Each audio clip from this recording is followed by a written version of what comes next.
My husband announced he was divorcing me in the middle of my 30th birthday toast. He was standing right behind my cake, one hand on my shoulder, the other wrapped around the stem of a champagne flute. 30 candles flickered in front of me, lighting up his perfect smile and my grandmother's proud, wrinkled face at the end of the table.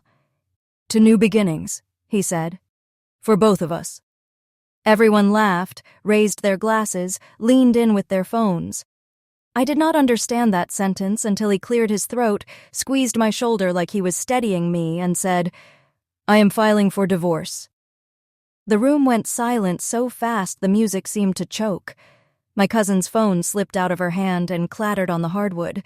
Someone gasped so loud it sounded like a sob. My grandmother pushed her chair back. The sound of wood scraping the floor cut through the silence. Her hands shook as she stood, one palm flat on the table, eyes fixed on my husband like she had finally found the wolf that had been circling the house all along. At my 30th birthday party, under a ceiling full of gold balloons and fairy lights, my husband announced he was leaving me. My grandmother stood up shaking. Before I tell you what she did next and how that moment turned into the kind of justice he never saw coming, I want you to breathe with me for a second. If you have ever had somebody embarrass you in front of a whole room, if you have sat in shock while people stared and waited to see how you would survive it, go ahead and tap like and subscribe. It helps YouTube send these revenge and family drama stories to other people who need to feel a little less alone when the people they love turn into strangers. All right, let me show you how we got to that cake. My name is Nia Carter, and I turned 30 in a banquet room overlooking the Atlanta skyline. By day, I am an electrical engineer. I design the systems that keep office buildings glowing long after everybody should have gone home. I am good with wires, currents, and things that behave the way physics says they should. People, on the other hand, have never followed rules as neatly as circuits. I grew up in Decatur, Georgia, raised mostly by my grandmother, Miss Loretta, while my mother worked double shifts at a nursing home and my father popped in and out like a weak signal. We lived in a little brick house that my grandmother guarded like it was the last safe place on earth. "If you have a roof that is paid for, and food you grew yourself, baby, that is freedom," she used to tell me while we snapped green beans on the porch. "Everything else is just decoration." Grandma grew collards and tomatoes in the backyard. She grew me, too. She was the one who rode 3 buses with me to science fairs. She was the one who sat in the front pew the day I walked across the stage at Georgia Tech, waving a church fan with my picture stapled to it. When I met my husband, she was also the one who narrowed her eyes and said, "Handsome men are like shiny shoes, Nia. Pretty to look at, but you had better check if they fit before you try to walk too far in them." His name is Aaron. We met at a networking event for young professionals in Midtown. That means it was a party with name tags, watered-down drinks, and people pretending they came for the panel discussion instead of the open bar. I was there because my mentor said, "You cannot just sit in a lab forever, kid. You have to meet people." He was there because he never met a room he did not want to own.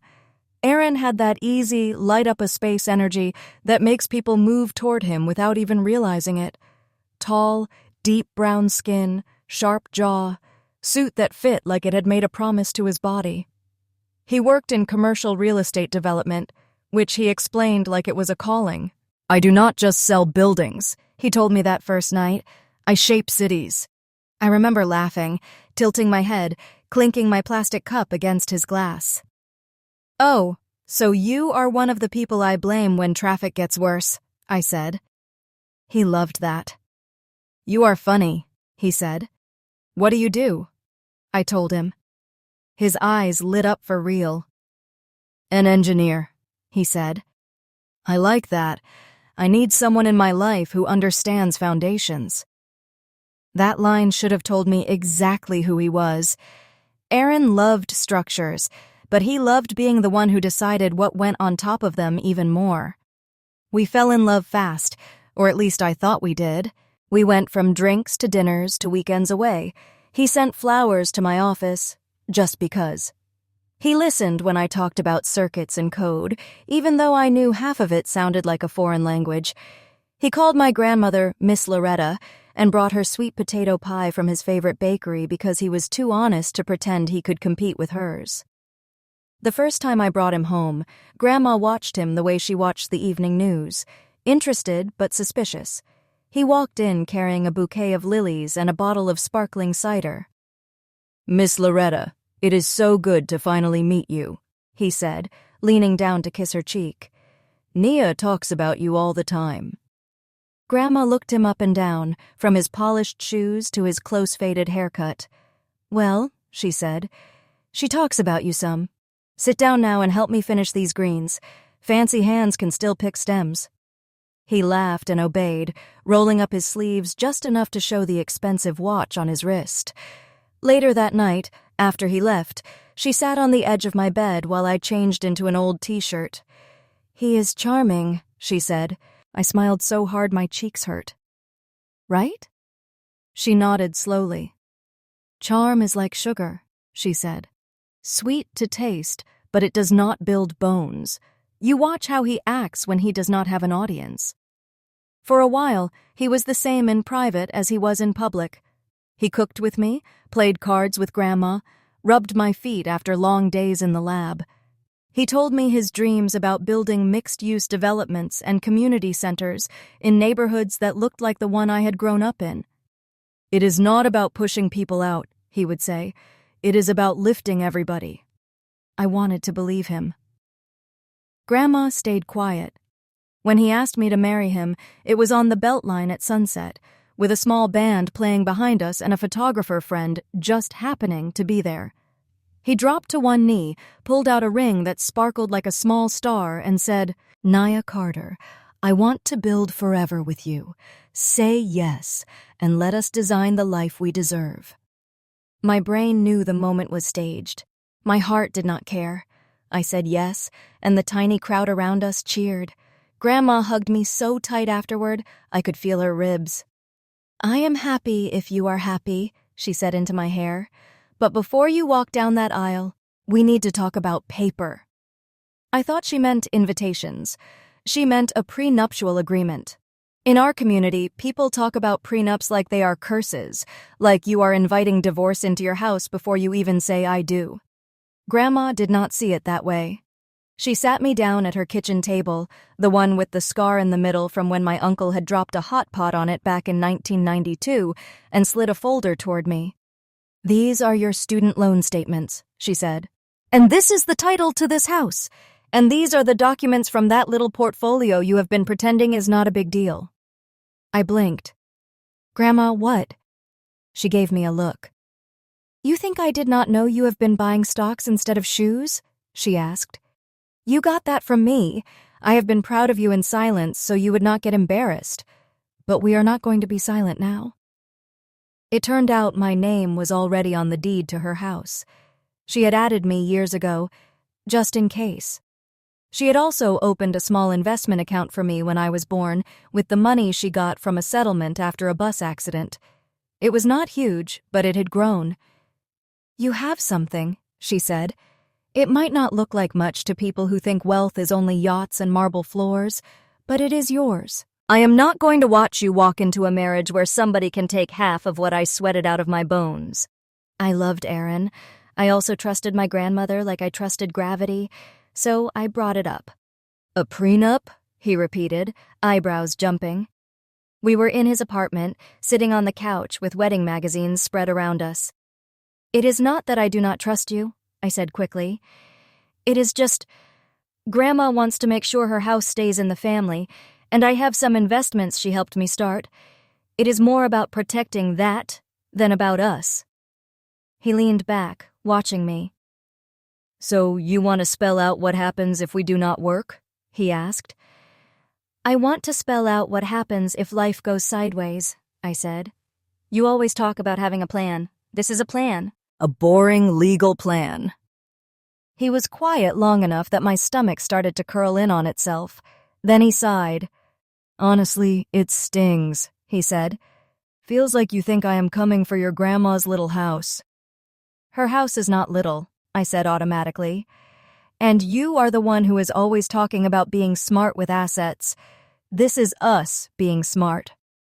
He rubbed his hands over his face and dropped them. "Look," he said, "I am not marrying you for your money. I do not even know what you have. I want to build something with you from scratch. So if this prenup will make you and Miss Loretta feel secure, fine. We will do it. But I want it to be fair. We both protect what we had before, and what we build together is ours." That sounded reasonable. Grandma still had a lawyer look over every line like it was a suspect. She insisted on a few extra clauses. The house stayed out of any marital property list, my existing investments remained separate, and any future inheritance from her would go directly to a trust with me as trustee. "Aaron can have your love," she said, signing her name on the papers.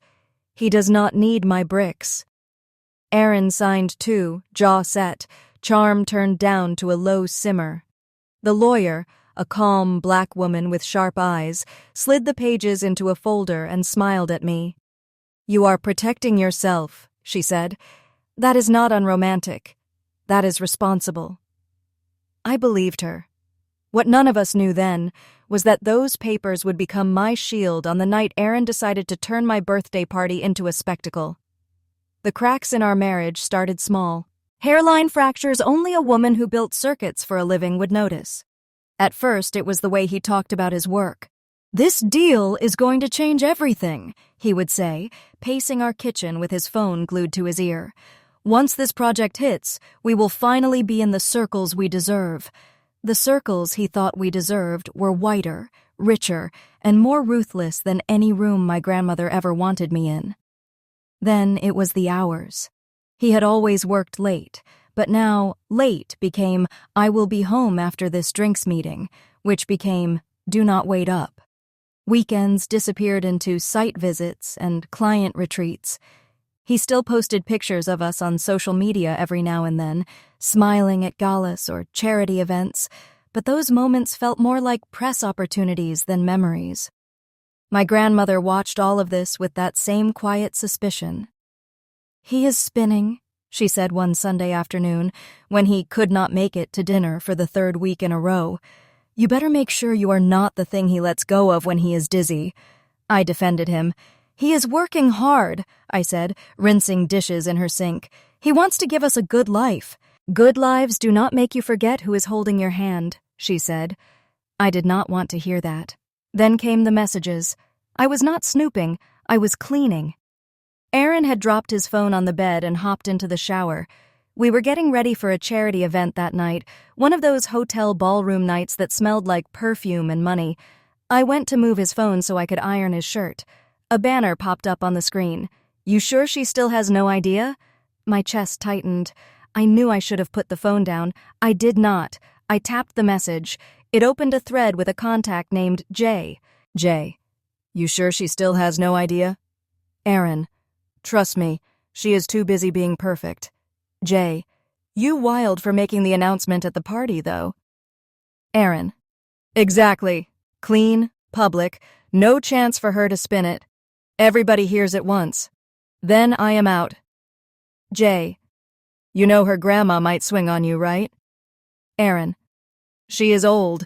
And anyway, the way this new deal is shaping up, I cannot drag Nia where I am going." Wrong image. The room tilted.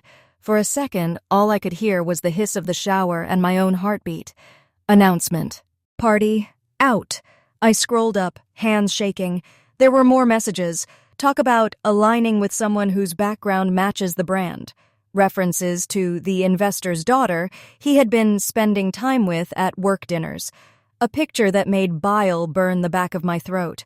Aaron in a dim restaurant, leaning close to a woman with long, honey-brown hair and a diamond necklace, bright enough to sponsor a small village. The angle looked like it was shot by someone at another table. Her manicured hand rested on his wrist. The caption Jay had sent under that picture was one word: upgrade. I closed the messages with shaking thumbs and placed the phone back exactly where I had found it. In the bathroom, the water shut off. I sat on the bed, staring at the wall. I had two choices in that moment: burst into the bathroom, wave the phone in his face, and demand answers, or hold the knowledge like a live wire and decide what to power with it. When Aaron stepped out in a towel, steam curling around him, he flashed me that familiar smile. "You okay?" he asked. You look like you saw a ghost." I thought about all the women who had found out their lives were lies and just folded. I thought about my grandmother at her kitchen table, pressing a pen into my hand over a prenuptial agreement. I thought about the investor's daughter, whoever she was, and about how my humiliation was going to be entertainment for someone. "I am fine," I said. "Just thinking about turning 30. He grinned.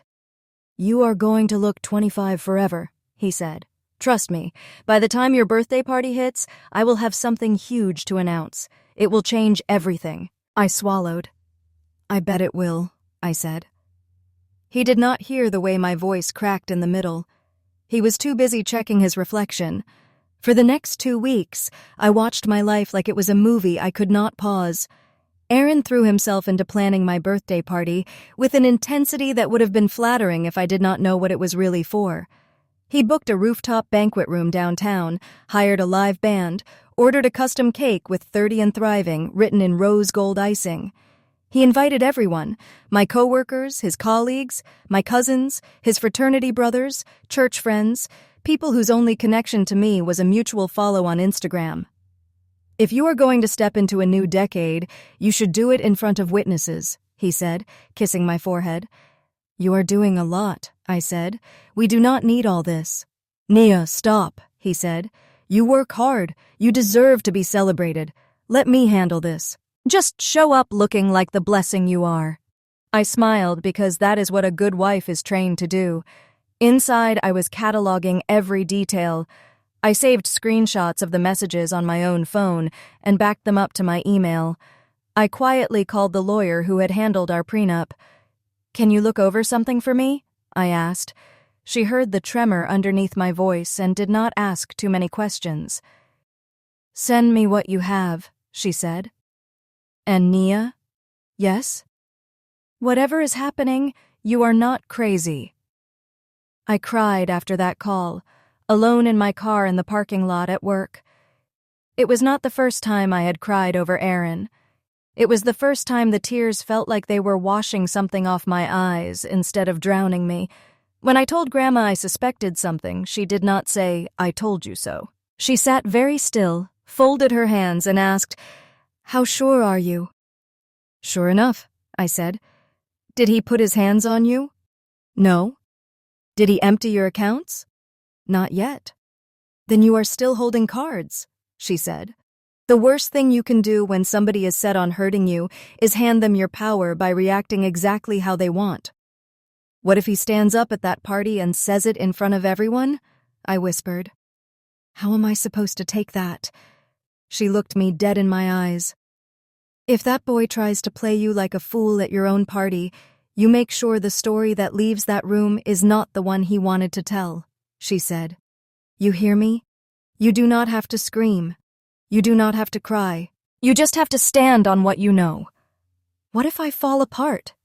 "You will not," she said, "because I will be there, and I have my own cards." I frowned. "What do you mean?" She got up, shuffled to her bedroom, and came back with a fireproof envelope. She laid it on the table between us. Inside were updated trust documents. She had named me the full owner of the house and the small plot of land behind it where she grew her collards. She had also put a small life insurance policy in my name and created a line of credit secured by the property, one I could use if I ever needed to leave quickly. "I am old," she said. "I was going to do this anyway, but now I'm going to do it fast. He will not use my roof to leverage you." "Grandma, I do not want you to die for me to be okay," I said, throat tight. She smacked her lips. "I am not planning to die anytime soon," she said. "I am planning for you to live." That is my grandmother. While Aaron was planning his big scene, she was building my exit ramp. The day of the party felt like standing on the edge of a cliff in heels. I put on the dress Aaron had insisted on buying, a champagne-colored gown that hugged my curves and made my brown skin glow. My hair was pressed and curled, pinned on one side with a crystal clip Grandma had given me as a graduation gift. "You look like the woman God had in mind when he invented 30, Grandma said, adjusting her own pearl earrings in my bedroom mirror. She wore her best church suit, a deep plum color that made her dark skin look like polished wood. Her hands shook a little when she pinned on her brooch, but her eyes were sharp. "You sure you are up for this?" I asked. "I have been up for worse," she said. I walked through integration with my head up. I buried a husband and 2 brothers. A little party on a roof is not going to take me out. We arrived just as the sun was sliding behind the buildings. The banquet room glittered. Strings of lights crisscrossed the ceiling. The city spread out behind glass windows like a living painting. The band was already playing, soft jazz sliding under the hum of conversation. People hugged me, handed me gifts, told me I did not look a day over 25. Aaron moved through the crowd like a host at a talk show, shaking hands, making jokes, topping off drinks. When he kissed me, he tasted like champagne and secrets.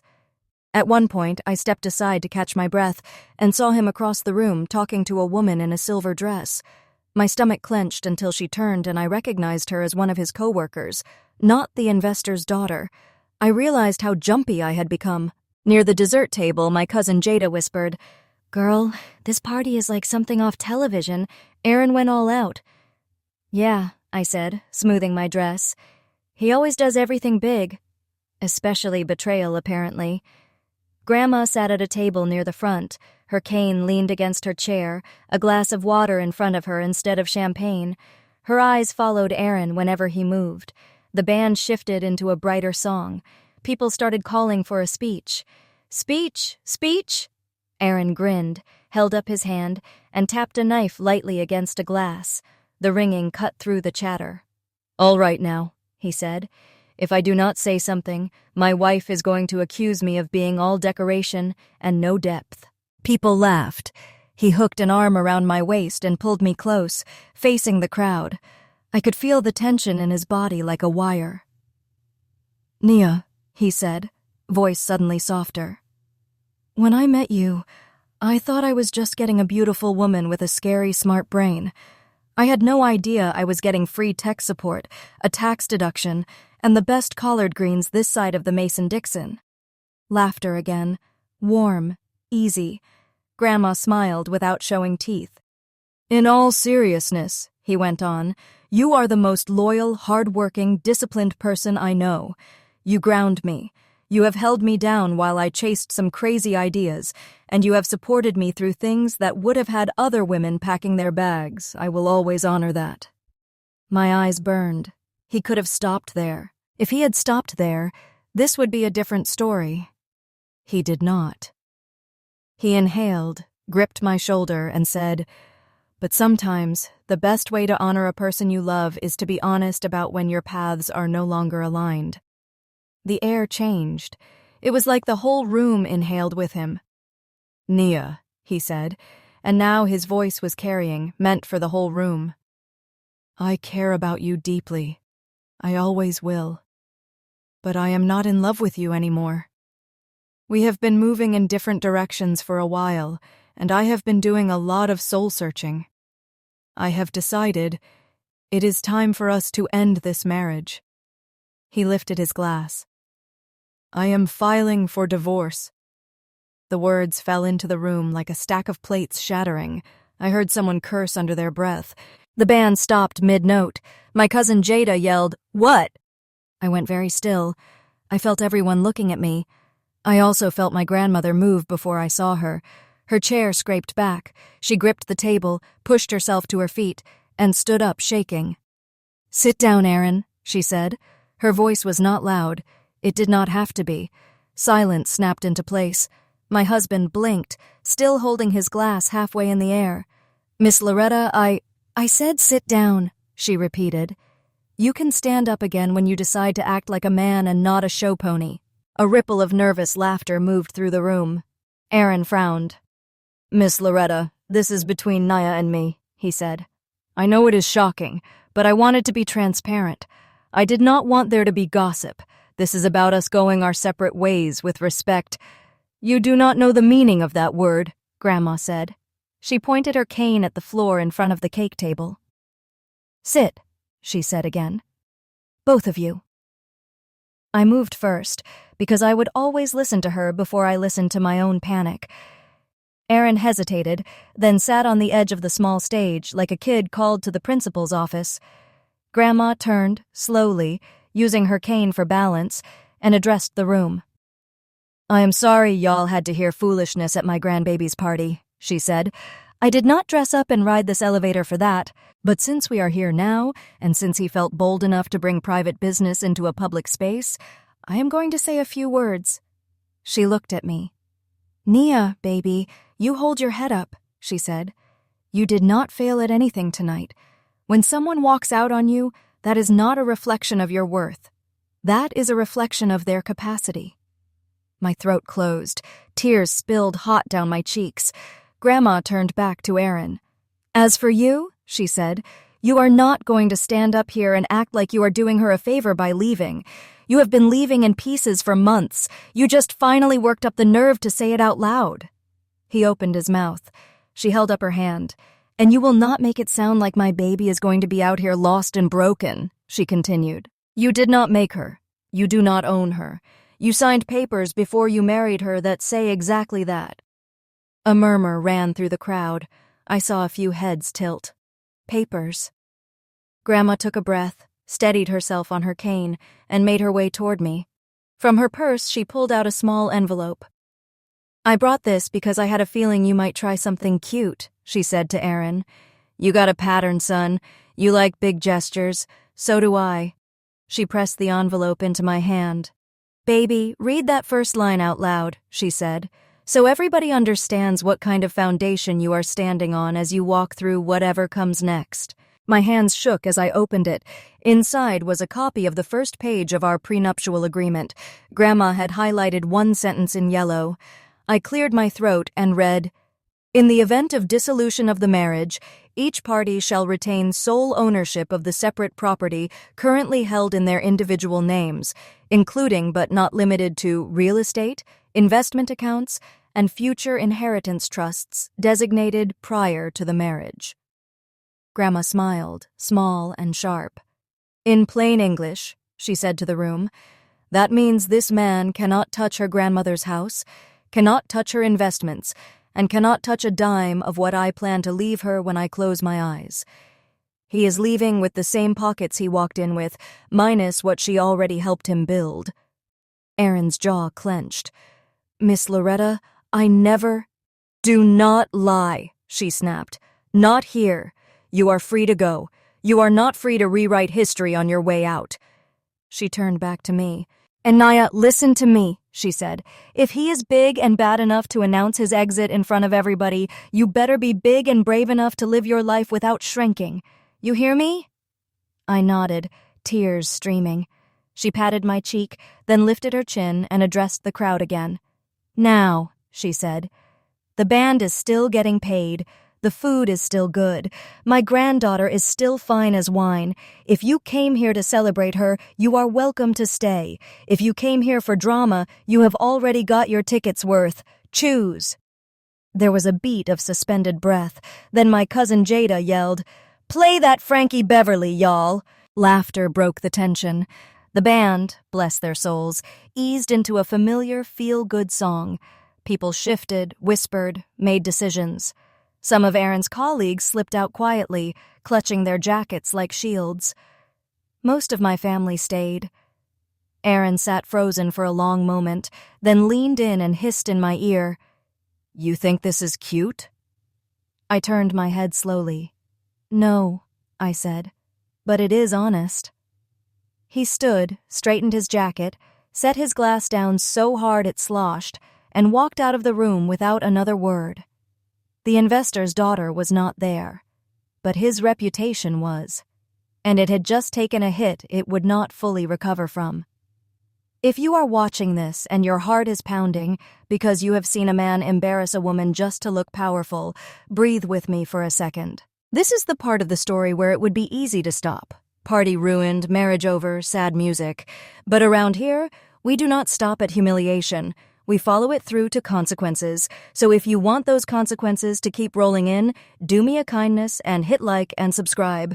It helps YouTube recommend these revenge and family drama stories to people who need to remember that being blindsided is not the end of the story. Because believe me, Aaron's big speech was not the last word. It was just his last performance in my life. The party turned into a strange, defiant celebration. I danced with my cousins, cried into my best friend's shoulder, laughed when my uncle tried to two-step his way into old age. Every so often, someone would come up to me and say, "I am so sorry," or "You deserve better," or "Girl, if you want me to slash his tires, say the word." I smiled, hugged them, thanked them. Underneath it all, I felt something I had not expected. Relief. The secret was out. He had chosen his stage. Grandma had given me mine. At the end of the night, when the last guest left, I stood alone in front of the window and watched the city lights blink. Grandma came up beside me, slipped her hand into mine. "You did good," she said. "I did not do anything," I said. "You did." She shook her head. "You kept your head," she said. "That is not nothing, but we are not done. Tomorrow you call that lawyer and you send her everything. Screenshots, dates, his little announcement speech if somebody recorded it." I smiled weakly. "You think somebody did?" She snorted. "Baby, you had 50 millennials in this room," she said. "Half of them had their phone out. You are going to have 3 angles and a slow-motion edit by morning." She was not wrong. By the time I woke up the next day, there were already blurry clips floating around our friend circles. Aaron stands behind the cake, says, "I am filing for divorce." Gasps. Grandma stands up, points her cane, says, "Sit down." The video cut off right as she told him he did not know the meaning of respect. The comments under the posts were a mix of horror, messiness, and admiration. Not him turning her birthday into a press conference. Grandma for president. This is why my family always says sign a prenup. I did not engage. I had other things to do. I sent the messages I had saved to my lawyer. I attached the clip. I listed dates and times like a good engineer documenting a malfunction. She called me back within hours. "Nia," she said. "First of all, I am sorry you are going through this." "Thank you," I said. "Second," she continued, "you have more leverage than you think. He embarrassed you publicly, but you have evidence of emotional abandonment and a pre-planned exit. Combined with the fact that you did not respond by destroying his property or doing anything that can be used against you, this puts you in a strong position." "What about the stuff we built together?" I asked. "The condo, the joint savings, the small investment we made in that development project last year?" "We will divide those," she said. "Fairly, according to the law, but he will not touch your grandmother's assets, your separate accounts, or anything that flows from her trusts. And if he tries to claim you are being unreasonable, we can always ask the court how reasonable it is to announce a divorce during your wife's birthday party." Her voice was dry. I laughed for the first time that day. "So what do I do now?" I asked. "You wait," she said. "He made the first move in public. We respond in writing." Aaron texted me that afternoon. "Can we talk?" I stared at the screen. There was a time when those 3 words from him would have made my heart jump with hope. Now, they just looked like another attempt at controlling the narrative. I typed back, "We will communicate through counsel." He called immediately. I let it ring out. He called again. This time I answered because I wanted to hear the tone of his voice. "Nia, come on," he said. "Do not start this." "I did not start anything," I said. "You did. On a microphone." He sighed. "I know that was not ideal," he said. "I was nervous. I wanted to be honest." "You wanted an audience," I said. Silence. Then, "Look, we were going to have to tell people anyway. I thought doing it all at once would be easier." "For who?" I asked. He did not answer. Instead, he shifted. "Can we at least agree to keep this civil?" he said. "We do not have to drag each other. No lawyers trying to bleed the other person dry. We can split things down the middle, sign papers, and move on." I almost choked. "Split what down the middle?" I asked. "Our assets," he said. "The condo, the accounts, the equity in my company, whatever." "You mean our assets and my assets?" I said calmly. Because you know you have no claim to my grandmother's property or my separate investments. You signed that away before we ever danced at our reception. His voice went cold at the edges. You really going to hide behind that old lady's house? He asked. I closed my eyes for a moment. I am going to stand inside the protections we put in place for exactly this kind of situation, I said. You chose to leave. You chose to humiliate me. You do not also get to choose the terms that benefit you most. The silence on the line stretched. When he spoke again, his tone had shifted into something harder. Lawyers, then, he said. Since that is how you want it. I already have one, I said. He hung up without saying goodbye. The divorce process over the next months was not glamorous. No fiery courtroom scene, no judge banging a gavel with a speech about right and wrong. It was emails, documents, meetings. It was my lawyer saying, "Do not respond to that." It was me biting my tongue when mutual friends called and said things like, "Aaron is really hurting too, you know," and "He says the marriage had been over for a long time." I let him tell whatever story he needed to tell to sleep at night. I told mine in paperwork and quiet resolve. In mediation, he tried to argue that the prenuptial agreement was unfair, that he had signed under emotional pressure. My lawyer slid the video of his rooftop announcement across the table on a tablet and said, "The party where he surprised her with a divorce is the only thing that looks like emotional pressure here."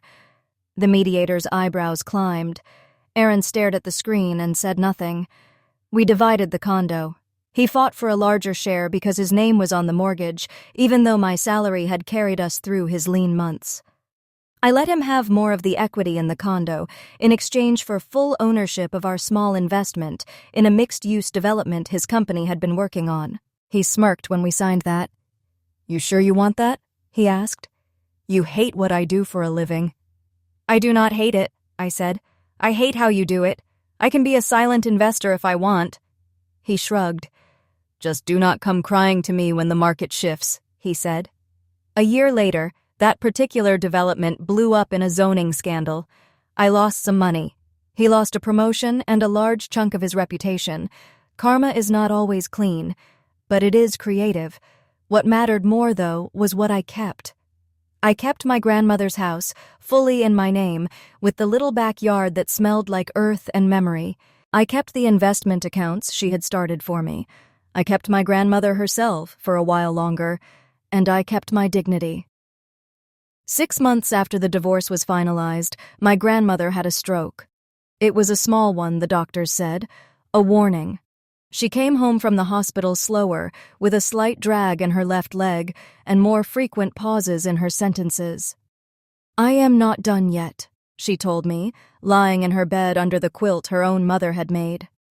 God did not bring me this far just to drop me like a hot skillet. We both laughed, even though my eyes burned. I moved back into her house for a while, commuting to work, cooking her meals, setting her pills in a little plastic organizer.